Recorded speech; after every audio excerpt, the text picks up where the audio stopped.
চলো শুরু করা যাক বিয়েবাড়ির ভ্লগ। বিয়েটা ছিল আমার এক দাদার। তো মেহেন্দি অনুষ্ঠানটা কিন্তু মেনলি যে বিয়ের কোণে থাকে তার বাড়িতেই খুব ভালো করে করা হয়, কারণ সে নিজেও যেহেতু মেহেন্দি পরে তাই প্রোগ্রামটাও খুব সুন্দর হয়।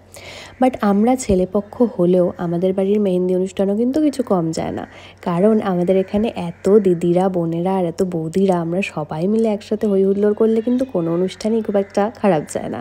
যাই হোক, এখানে সবাই পৌঁছে গেছিলো, আমরাই সবার শেষে পৌঁছেছিলাম। ওদের মেহেন্দি পরা অনেকটা হয়েও এসেছিলো, জাস্ট হাতের ব্যাক সাইডটাই বাকি ছিল, ফ্রন্টে ওরা পরে নিয়েছিল।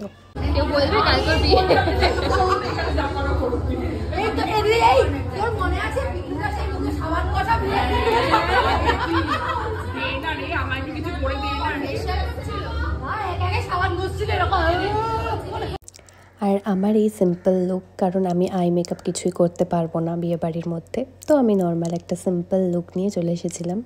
যাই হোক, সবার শেষে আমার টার্ন এলো, আর আমি না হাতের ব্যাক সাইডেই করছিলাম, আমার ফ্রন্ট সাইডে করতে অতটা ভালো লাগে না, তাই আমি দু হাতের এরকম ব্যাক সাইডে করেই আমার কমপ্লিট হয়ে গেল মেহেন্দি।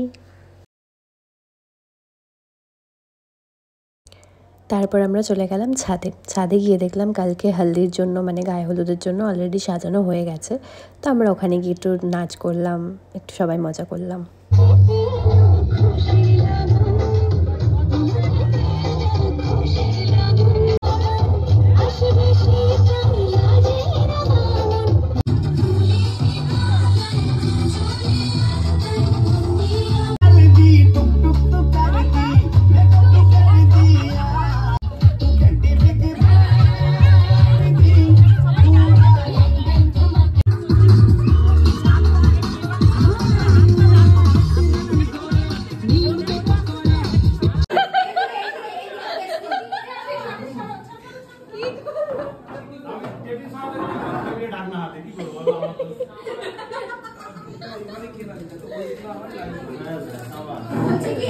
পরের কি দশা, বসার জায়গা পাইনি।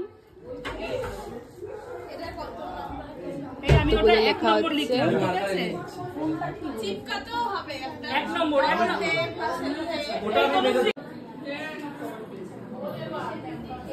সঙ্গে সঙ্গে দেখবে ফেসবুকে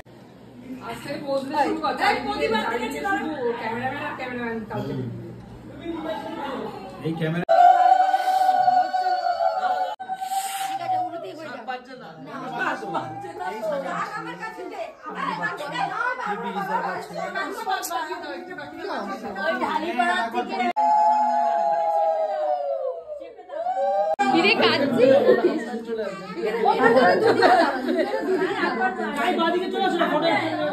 এই হ্যাঁ, ওর চোখটা সত্যি ছলছল করছে।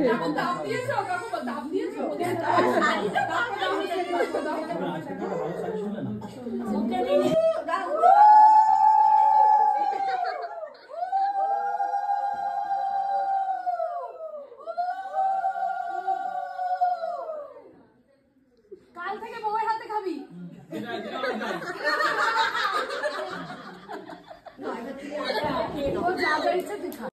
তো সকাল সকাল রেডি হয়ে আমরা বেরিয়ে পড়লাম গায়ে হলুদের জন্য, কিন্তু জানি না গায়ে হলুদ হয়ে গেছে কিনা, কারণ অলরেডি আমরা অনেকটাই লেট করে ফেলেছি। সো এবার জলদি যাওয়া যাক। উল্টো চশমা পরে বসে আছে আর একটু।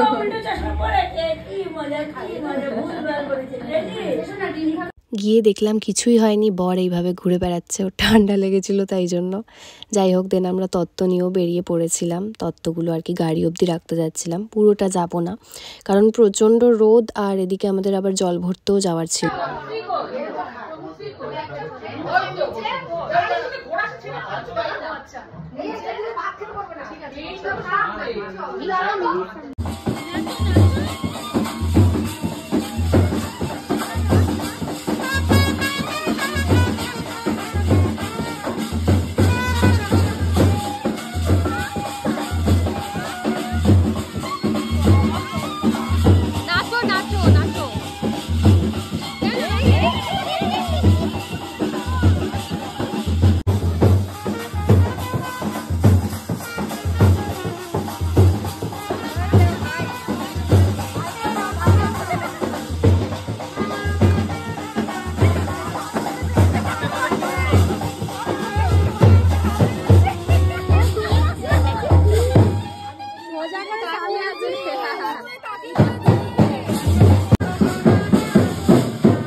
স্টার্ট। আমরা দুজন স্লো মো কর দাঁড়িয়ে আছি। আর যে ফুলগুলো দাও মাথা মাথা ফুলগুলো আরে একটু স্মাইল।